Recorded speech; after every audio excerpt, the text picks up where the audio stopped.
Tollywood choreographer సృష్టి వర్మ డీలో మంచి పర్ఫార్మెన్స్తో జానీ మాస్టర్ దగ్గర కొరియోగ్రాఫర్గా జాయిన్ అయ్యి మంచి మంచి సాంగ్స్ని అయితే కంపోజ్ చేసిందనమాట. సో రీసెంట్ ఇష్యూ తర్వాత అప్పుడు కనిపించకపోయినా ఇప్పుడు పుష్ప 2 రిలీజ్ అయిన తర్వాత వరుసగా వీడియో సాంగ్స్ అయితే యూట్యూబ్లో రిలీజ్ చేస్తూ ఉన్నారనమాట.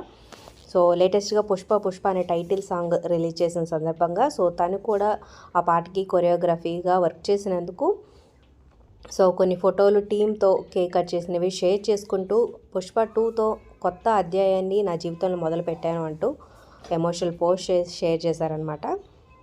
సో మరి పుష్ప సాంగ్ మీకు ఎలా అనిపించింది?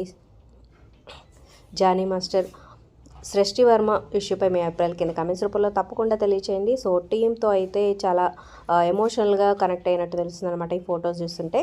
సో మీ అభిప్రాయాల కింద కామెంట్ చేయండి, లైక్ చేసి subscribe for more video. Subscribe చేసుకున్నాక పక్కనే ఉన్న బెల్ ఐకాన్ ప్రెస్ చేసి ఆల్ అనే నోటిఫికేషన్స్పై క్లిక్ చేయండి.